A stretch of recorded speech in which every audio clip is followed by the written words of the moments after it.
ನಮಸ್ಕಾರ ಎಲ್ಲರಿಗೂ. ಲಕ್ಷ್ಮಿ ಅಡುಗೆ ಮನೆಗೆ ಸ್ವಾಗತ. ಮೊದಲನೇದಾಗಿ ಆರೋಗ್ಯ ಸಲಹೆ ನೋಡೋಣ. Health tips.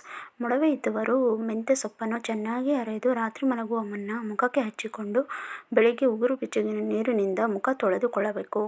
ಇದರಿಂದ ಮೊಡವೆಗಳು ಕ್ರಮೇಣವಾಗಿ ಕಡಿಮೆ ಆಗುತ್ತದೆ. ಇವತ್ತಿನ ರೆಸಿಪಿ ಮೀನು ಸಾಂಬಾರು ಮಾಡ್ತಾಯಿದ್ದೀನಿ. ಎಲ್ಲರೂ ಮಾಮೂಲಿಯಾಗಿ ಖಾರದ ಪುಡಿ ಹಾಕಿ ಸಾಂಬಾರು ಮಾಡ್ತಾರೆ ಮೀನಿಂದು. ನಾನು ಡಿಫ್ರೆಂಟಾಗಿ ಗ್ರೀನ್ ಗ್ರೇವಿ ಮಾಡ್ತಾಯಿದ್ದೀನಿ. ಮೀನ್ಸ್ ಅಂದರೆ ತುಂಬ ಚೆನ್ನಾಗಿರುತ್ತೆ. ಮೀನು ಸಾಂಬಾರು ಮುದ್ದೆ, ಅನ್ನ, ಚಪಾತಿಗೆ ತುಂಬ ಟೇಸ್ಟಿಯಾಗಿರುತ್ತೆ. ಸಿಂಪಲ್ಲಾಗೂ ಇದೆ, ಎಲ್ಲರೂ ಮಾಡ್ಬೋದು. ನೋಡಿ, ಅದಕ್ಕೆ ಬೇಕಾಗುವ ಸಾಮಗ್ರಿಗಳು: ಮೊದಲನೇದಾಗಿ ಹಸಿರು ಮೆಣಸಿನ್ಕಾಯಿ 7ರಿಂದ 8 ತೊಗೊಂಡಿದ್ದೀನಿ. ಪುದೀನ 1 ಹಿಡಿ, ಕೊತ್ತಂಬರಿ ಸೊಪ್ಪು 1 ಹಿಡಿ, ಜೀರಿಗೆ, ಚಕ್ಕೆ, ಲವಂಗ, ಮೆಣಸು ತೊಗೊಂಡಿದ್ದೀನಿ. ಆಮೇಲೆ ಕಾಯಿ ತುರಿ ತೊಗೊಂಡಿದ್ದೀನಿ. ಮತ್ತು ಹುಣಸೆಹಣ್ಣು 1 ನಿಂಬೆಹಣ್ಣು ಗಾತ್ರದಷ್ಟು. ಆಮೇಲೆ ಶುಂಠಿ, ಬೆಳ್ಳುಳ್ಳಿ 1 ಇಂಚು ಶುಂಠಿ, 1 ಗಡ್ಡೆ ಬೆಳ್ಳುಳ್ಳಿ ತೊಗೊಂಡಿದ್ದೀನಿ. ಕರಿಬೇವು ಸೊಪ್ಪು ಒಗ್ಗರಣೆಗೆ. ಇಷ್ಟನ್ನು ಎಲ್ಲ ಹಸಿ ಮಸಾಲೆನೇ ಎಲ್ಲ ಮಿಕ್ಸಿಗೆ ಹಾಕ್ಕೊತಾ ಇದ್ದೀನಿ. ತುಂಬ ಈಸಿ ಇದೆ, ಎಲ್ಲರೂ ಬ್ಯಾಚುಲರ್ಸು ಮಾಡ್ಬೋದು. ತುಂಬ ಈಸಿಯಾಗಿ ಮಾಡ್ಬೋದು, ಟೇಸ್ಟಿಯಾಗೂ ಇರುತ್ತೆ. ಮುದ್ದೆ, ಅನ್ನಕ್ಕೆ, ಚಪಾತಿಗೆ ಎಲ್ಲ ತುಂಬ ಚೆನ್ನಾಗಿರುತ್ತೆ. ಈಸಿಯಾಗಿದೆ ನೋಡಿ. ಹಸಿರು ಮೆಣಸಿನ್ಕಾಯಿ ಹಾಕ್ಕೊತಿದ್ದೀನಿ. ಇದು 7ರಿಂದ 8. ನಿಮ್ಗೆ ಖಾರಕ್ಕೆ ಎಷ್ಟು ಬೇಕೋ ಅಷ್ಟು ಹಾಕ್ಕೋಬೋದು. ಹುಣಸೆಹಣ್ಣು, ಇದಕ್ಕೆ ಟೊಮ್ಯಾಟೊ ಹಾಕೋಲ್ಲ, ಮೇಯ್ನು ಹುಣಸೆಹಣ್ಣೇ ಹಾಕೋದು. ತುಂಬ ಚೆನ್ನಾಗಿರುತ್ತೆ ನೋಡಿ. ಇದು ಚಕ್ಕೆ, ಲವಂಗ ಎಲ್ಲ ಹಾಕ್ಕೊತಾ ಇದ್ದೀನಿ. ಆಮೇಲೆ ಜೀರಿಗೆ ಹಾಕ್ಕೋಬೇಕು ಇದಕ್ಕೆ. ಮಿಕ್ಸಿಗೆ ಜೀರಿಗೆ, ಚಕ್ಕೆ, ಲವಂಗ, ಮೆಣಸು. ಆಮೇಲೆ ಕರಿಬೇವು ಸೊಪ್ಪನ್ನ ಒಗ್ಗರಣೆಗೆ ಇಟ್ಕೊತಿದ್ದೀನಿ. ಆಮೇಲೆ ಅದೇ ಜಾರಿಗೆ ಧನಿಯಾ ಪುಡಿ 1.5 ಸ್ಪೂನು ಹಾಕ್ಕೋಬೇಕು. ಅರಿಶಿನ ಸ್ವಲ್ಪ, ಮತ್ತು ಉಪ್ಪು 1 ಸ್ಪೂನಷ್ಟು ಕಲ್ಲುಪ್ಪು ಹಾಕ್ಕೊಂಡಿದ್ದೀನಿ. 1 ಟೇಬಲ್ ಸ್ಪೂನಷ್ಟು ಕಲ್ಲುಪ್ಪು ಎಲ್ಲ ಹೋಗಿ ರುಬ್ಕೊಂಬರ್ಬೇಕು. ಆಮೇಲೆ ಒಂದು ಪಾನ್ ಇಟ್ಟು ಸ್ವಲ್ಪ 1-2 ಟೇಬಲ್ ಸ್ಪೂನ್ ಹಾಕುವಷ್ಟು ಮೀನು ಅರ್ಧ 1 ಕೆಜಿಯಲ್ಲಿ ಅರ್ಧ ಸಾಂಬಾರಿಗೆ ಇಟ್ಕೊಂಡಿದ್ದೀನಿ, ಅರ್ಧ ಇದಕ್ಕೆ ಹಾಕಿದ್ದೀನಿ, ಫ್ರೈ ಮಾಡ್ತೀನಿ. 1-2 ಟೇಬಲ್ ಸ್ಪೂನಷ್ಟು ಎಣ್ಣೆ ಹಾಕ್ಕೊಂಡಿದ್ದೀನಿ. ಎಣ್ಣೆ ಸ್ವಲ್ಪ ಬಿಸಿ ಆದಮೇಲೆ ಕರಿಬೇವು ಸೊಪ್ಪು ಹಾಕ್ಕೋಬೇಕು. ನೋಡಿ, ಕರಿಬೇವು ಸೊಪ್ಪು 1-2 ಕಡ್ಡಿ ಕರಿಬೇವು ಸೊಪ್ಪು ತೊಗೊಂಡಿದ್ದೀನಿ.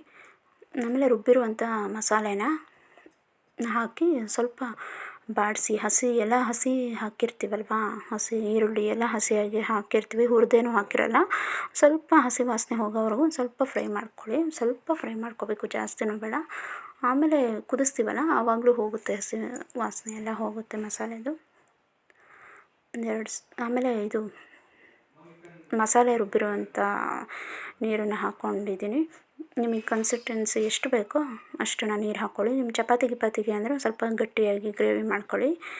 ನಾನು ಮುದ್ದೆ, ಅನ್ನಕ್ಕೆ ಮಾಡ್ತಾಯಿದ್ದೀನಿ ಸಾಂಬಾರು ಥರ. ಸ್ವಲ್ಪ ಮೀಡಿಯಮ್ ಆಗಿ ಮಾಡ್ಕೊತಿದ್ದೀನಿ. ನೋಡಿ, ಇಷ್ಟು ಕನ್ಸಿಸ್ಟೆನ್ಸಿಯಲ್ಲಿದೆ. ಮುದ್ದೆ, ಅನ್ನಕ್ಕೆಲ್ಲ ಸರಿಯಾಗುತ್ತೆ. ಚಪಾತಿಗೆ ಅಂದರೆ ಒಂದು ಸ್ವಲ್ಪ ಗಟ್ಟಿ ಇರಲಿ. ಆಮೇಲೆ ಒಂದು 5 ನಿಮಿಷ ಅದು ಹಸಿ ವಾಸನೆ ಹೋಗಲಿ. ಒಂದು 5 ನಿಮಿಷ ಮುಚ್ಚಿಟ್ಬಿಡಿ, ಆ ಮಸಾಲೆ ಕುದೀಲಿ. ಮಸಾಲೆ ಒಂದು 5 ನಿಮಿಷ ಆದಮೇಲೆ ನೋಡಿ, ಕುದೀತಾ ಇದೆ ಮಸಾಲೆ, ಹಸಿ ವಾಸನೆ ಎಲ್ಲ ಹೋಗಿರುತ್ತೆ. ಆಮೇಲೆ ನೋಡಿ ಹೋಗಿದೆ. ಸ್ವಲ್ಪ ಮೀಡಿಯಮ್ ಫ್ಲೇಮಲ್ಲಿಟ್ಟು ಮೀನು ಹಾಕ್ತಾಯಿದ್ದೀನಿ. ಮೀನನ್ನು ಚೆನ್ನಾಗಿ ತೊಳಿಬೇಕು. ನಾನು ಅರಿಶಿನ ಮತ್ತು ಉಪ್ಪು ಹಾಕ್ಬಿಟ್ಟು ಚೆನ್ನಾಗಿ ತೊಳೆದಿದ್ದೀನಿ. ಇಲ್ಲ ಸಾಂಬಾರೆಲ್ಲ ಸ್ವಲ್ಪ ಸ್ಮೆಲ್ ಬಂದಂಗೆ ಬರುತ್ತೆ. ಹಾಗಾಗಿ ಅರಿಶಿನ ಮತ್ತು ಉಪ್ಪು ಹಾಕಿ ನೀವು ತೊಳೆದ್ಬಿಟ್ರೆ ಒಂಚೂರು ಸ್ಮೆಲ್ ಬರೋಲ್ಲ. ಮೀನಿಂದು ಅಂತ ಸಾಂಬಾರಿಗೂ ಸ್ಮೆಲ್ ಬರೋಲ್ಲ, ಚೆನ್ನಾಗಿರುತ್ತೆ. ನೋಡಿ, ಮೀನೆಲ್ಲ ಹಾಕಿದ್ದೀನಿ. ಒಂದು 5 ನಿಮಿಷ ಕುದೀಲಿ, ಹೀಗೆ ಮುಚ್ಚಿಟ್ಬಿಡಿ. ಒಂದು 5ರಿಂದ 8 ನಿಮಿಷ ಅದು ಬೇಯಬೇಕಲ್ಲ, ಮೀನೆಲ್ಲ ಚೆನ್ನಾಗಿ ಬೇಯಬೇಕು. ಮಧ್ಯದಲ್ಲಿ ಒಂದು ಸತಿ ಕೈ ಆಡಿಸಿ, ಈ ಥರ ನಿಧಾನಕ್ಕೆ ಆಡಿಸ್ಬೇಕು. ಇಲ್ಲ ಮೀನೆಲ್ಲ ಮುರಿದೋಗುವಂಥ ಚಾನ್ಸಸ್ ಇರುತ್ತೆ. ಹಾಗಾಗಿ ನಿಧಾನಕ್ಕೆ ಕೈ ಆಡಿಸಿ ಸ್ವಲ್ಪ ನೋಡಿ, ಹಿಂಗೆ ಕೈ ಆಡಿಸಿ ಮುಚ್ಚಿಟ್ಬಿಡಿ. ಒಂದು 5 ನಿಮಿಷ ಮುಚ್ಚಿಡಿ. ಒಂದು 5 ನಿಮಿಷ ಮುಚ್ಚಿಟ್ಮೇಲೆ ಅದು ತಲೆ ಒಂದು ಸ್ವಲ್ಪ ಬೇಯಬೇಕಲ್ವ, ದಪ್ಪ ಇರುತ್ತೆ. ಹಾಗಾಗಿ ತಿರುಗಿಸಿ ಒಂದು ಸತಿ ತಿರುಗಿಸಿ ಹಾಕಿ ಮುಚ್ಚಿಟ್ಬಿಟ್ರೆ ಬೇಯುತ್ತೆ ಚೆನ್ನಾಗಿ ಬೇಯಬೇಕು ಅದು.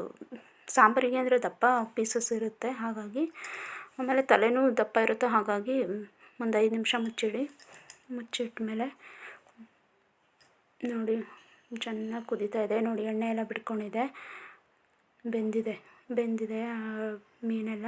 ಜಾಸ್ತಿ ಕೈ ಆಡಿಸ್ಬೇಡಿ, ಇದು ಮೀನೆಲ್ಲ ಮುರಿದೋಗೋ ಚಾನ್ಸಸ್ ಇರುತ್ತೆ. ಒಂದು 2 ನಿಮಿಷ ಆದಮೇಲೆ ನೋಡಿ ಎಣ್ಣೆ ಎಲ್ಲ ಬಿಟ್ಟಿದೆ, ಚೆನ್ನಾಗಿ ಬೆಂದಿದೆ ಮೀನೆಲ್ಲ.